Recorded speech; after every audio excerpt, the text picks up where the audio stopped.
Le vamos a presentar a Natalia Di Marco, que es integrante del Movimiento Federal de Más por Más ESI, que es más de Educación Sexual Integral. Natalia, ¿cómo te va? Buen día. Hola, ¿qué tal? Qué difícil decir cómo está una después de escuchar estos audios, pero Sí, bueno, sí. acá estamos. Es difícil no reaccionar, decimos, pero me parece que hay que aportarle datos e información, ¿no? Porque digo,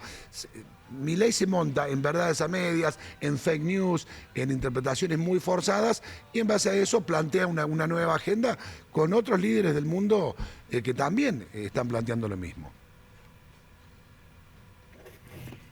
Sí, exactamente. Me parece que hay no solo una nueva agenda, sino que también hay una disputa que tiene que ver con el significado de algunos términos que son muy caros en general para las sociedades contemporáneas y que las ponen a jugar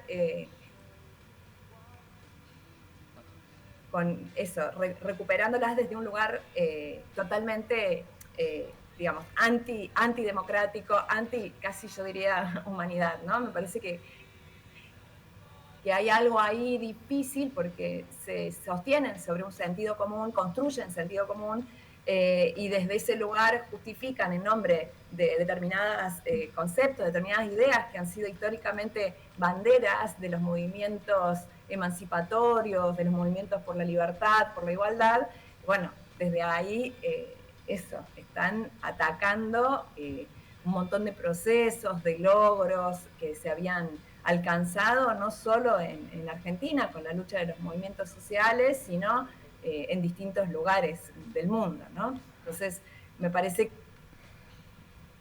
que hay una disputa global, que tiene una expresión local, que hoy, bueno, claramente estamos transitando, pero bueno, eso, ¿no? Poder ubicar también los debates en esa dimensión, ¿no? Sí, qué difícil, me imagino, debatir argumento contra argumento cuando te tiran sobre la mesa un montón de datos que tienen que ver más con el terraplanismo discursivo que con información real, con datos. Sí, sí, es muy difícil, sobre todo porque creo que una de las dificultades grandes que tenemos es que claramente los espacios donde están circulando los debates son espacios, y lo estamos viendo con la red X en estos días, en los cuales hay una manipulación en la circulación de los discursos y de los argumentos que hace que sea difícil también construir las herramientas, no solamente conceptuales y políticas, que las hemos venido construyendo durante años, sino hoy además poder pensar estrategias que logren de alguna manera trascender, transgredir esos límites comunicacionales que nos impone, bueno, la masividad de los medios que manejan estos sectores, ¿no? Entonces, tenemos un doble desafío. Por un lado, hay una disputa política, que es una disputa que además yo en eso insisto mucho, desde los feminismos históricamente dimos la disputa política en una arena que, digamos, excedía los canales reconocidos institucionalmente o por los poderes tradicionales, ¿no? Hay una forma de construcción de discurso y una forma de construcción de poder también que tiene que ver con la cotidianidad, con la vida cotidiana, con los debates que se dan y en los distintos frentes, en los distintos espacios. Yo siempre traigo a colación lo que fue en el año 2018 la marea verde y cómo para muchos, lo digo en masculina sobre todo, pero para muchas también teóricos sociales era difícil explicar de dónde surgía la marea verde, y uno hacía una genealogía y esta marea se nutría de una práctica política, de una, si se quiere, micropolítica cotidiana, que no por eso niega las grandes contradicciones, pero sí fue construyendo discurso y poder en las aulas, en los barrios, en las plazas, en los trabajos. Entonces, me parece que de nuevo hay algo para pensar en profundidad, y es cómo, cómo en este sistema global, en este sistema de un capitalismo que bueno, claramente está condicionando y comiéndose todos los diálogos y los debates, cómo podemos confrontar y construir otras formas de humanidad, de comunicación, ¿no? Y bueno, Entonces creo que hay una doble dimensión de ese discurso, no solo disputar, sobre todo disputar eso, disputar la idea de libertad, la idea de igualdad, la idea de bien común, sino además encontrar las formas para trascender los límites que nos imponen a la circulación de nuestros discursos y poner este debate en la arena pública, ¿no? Que es una de las cosas que creo que hoy está resultando más difícil, sobre todo con las generaciones y las personas más jóvenes, ¿no? Natalia, justo hace un ratito nombraste las aulas, te pregunto en tu trabajo como docente, ¿vos ves que este discurso de Milei en las familias, en los jóvenes y sobre todo en los más chicos empieza a calar? Digo, yo me imagino siendo un niño, si el presidente dice que hay que eliminar a las disidencias, que las disidencias están mal, etcétera, etcétera, es como una voz autorizada muy fuerte. ¿Qué pasa ahí en esos sectores?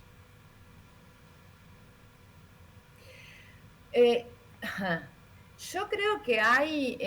que es muy paradojal, porque hay ciertos discursos que se sostienen y que se comparten y se multiplican, por ejemplo, en redes sociales, pero que a la hora de hablar con las jóvenes, con los jóvenes, con las infancias en las aulas, hay como una sensibilidad construida ya históricamente que hace que muy rápidamente surja la contradicción. O sea, en esto que yo decía hace un rato, de cómo hemos a lo largo de los años construido también un nuevo vocabulario y una nueva sensibilidad política en relación a los derechos, en relación a la igualdad, a la diversidad, son cosas que no pueden eliminarse de la noche a la mañana y que creo que hoy es lo que generan contradicciones en esos espacios, justamente como en las aulas. Digo, hay algo también que tiene que ver con que este neofascismo, podríamos discutir en términos teóricos cuál es el término correcto, pero ¿por qué toma tan fuertemente a los feminismos y a la llamada por ellos ideología de género como enemiga? Y es que tiene que ver con una construcción de los feminismos que ha, de alguna manera, identificado esta idea de interseccionalidad, esta idea de las opresiones múltiples, y que no solo habla de los derechos de género, sino también incorporó las críticas anti-extractivistas, las críticas antirracistas, y en ese sentido me parece que hay algo ahí que hace que esa revulsividad del feminismo y de esos discursos que se han instalado en un montón de lugares sea tan incómoda y sea efectivamente y muy rápidamente construido como enemigo. Yo creo que muchos de estos debates han sedimentado socialmente, muchos jóvenes han incorporado estas reivindicaciones y estos derechos adquiridos, y de alguna manera en el ejercicio concreto del avasallamiento de los derechos, ahí es donde se oponen las resistencias, ¿no? Yo soy, en términos generales, muy optimista, confío profundamente en los movimientos, en el pueblo y en la historia de las luchas de nuestro país y de la humanidad, y en ese sentido creo que, lejos de pensar la historia de una mirada lineal, sí creo que hay construcciones y aprendizajes sociales que, bueno, que no desaparecen de la noche a la mañana, ¿no? Y que van a ir poniendo límite y generando las condiciones para, bueno, revertir esta avanzada de derecha y fundamentalista. Una avanzada, Natalia, que en el caso de la Argentina ha sido muy concreta, ¿no? Se cerró el Ministerio de la Mujer, un montón de políticas públicas se fueron cercenando, achicando, ajustando, desfinanciando, con lo cual los efectos son también bastante reales, se van palpando día a día. Pensaba, digo, ¿cuál será el sistema inmunológico, político, jurídico que permita por lo menos defender lo más importante o no retroceder tanto, ¿no? El juego de la OCA, viste que había un momento que decía, bueno, tiene que retroceder 5 casilleros, y pareciera que en algunos casos realmente vamos a volver a discutir cosas que uno ya pensaba que no, que ya estaba fuera de discusión, ¿no? Sí, está claro. También está claro que, de nuevo, creo que la respuesta sigue siendo la organización y la construcción de redes. Uno de los ejemplos que, bueno, obviamente es parcial, pero que tuvo mucha relevancia en los últimos días fue ante la eliminación de los contenidos de educación sexual integral de la plataforma edu.ar, la trascendencia que tomó, y bueno, de ahí yendo también a los dichos de Milei and Davos, la eliminación de las plataformas de la canción sobre los secretos de Canticuénticos y el poema de María Elena Walsh para tratar sobre los abusos sexuales contra las infancias y adolescencias, ¿no? Lo que logró revertir esa medida fue, bueno, que rápidamente se logró denunciar lo que estaba sucediendo y que fueron múltiples las voces que se expresaron en repudio a esta medida, ¿no? Y eso se repuso. Está claro que es una forma específica, no vamos a poder, y no funciona, de hecho, ante todo los avasallamientos que se están sufriendo, pero sí que muestra que la forma sigue siendo por el lado de la organización, sigue siendo por el lado de incorporar, y yo en esto tomo lo que fue la lucha histórica de la campaña por el derecho al aborto, ¿no? Lograr identificar esas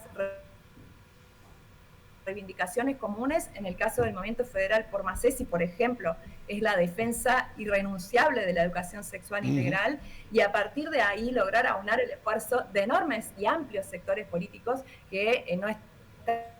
están dispuestos a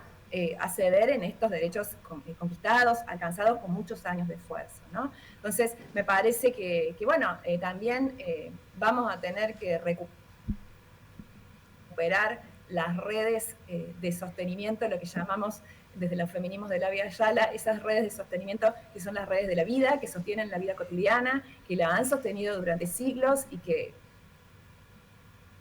seguirán persistiendo a lo largo de estos embates de la derecha, ¿no? Y bueno, y nada, a seguir apostando, porque claramente sabemos que los derechos, sabemos que la libertad, como la impulsamos, que la igualdad son necesarias para el sostenimiento de la vida, y bueno, y no estamos dispuestas ni dispuestas a renunciar a eso, ¿no? Hay una cuestión que, recuperando, justamente pensando ahora en lo que venía, hay un debate del año 2003, en el año 2003, que era la asociación de lucha contra, que lideraba Loana Berkins en ese momento,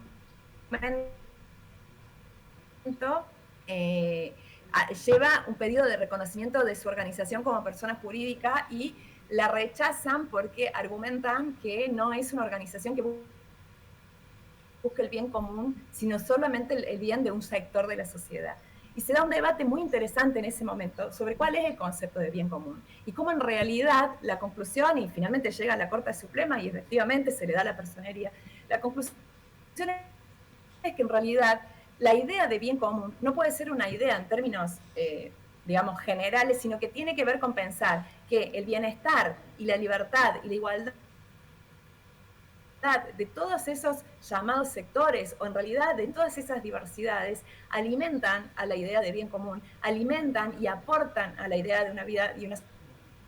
sociedad democrática. Entonces, corrernos del ideal individualista, meritocrático, que es lo que efectivamente está imponiendo todo este discurso, para pensar que no hay bien común, si no hay bien para todas las personas, desde todas esas diferencias y diversidades que habitamos, creo que es vital y central en los debates que estamos dando, ¿no? El famoso nadie se salva solo, nadie se salva. Bien, sola. Buenísimo. Realmente no hay posibilidades de pensar un mundo en realidad más así. Dale, muchas gracias, Natalia, es muy amable. ¿No? Gracias por tu mirada. Por favor, gracias a ustedes. Ahí estaba Natalia Di Marco, integrante del Movimiento Federal por Más ESI, bueno, volcando un poco de información, de datos, ¿no?, sobre lo que dijo Milei ayer en Davos.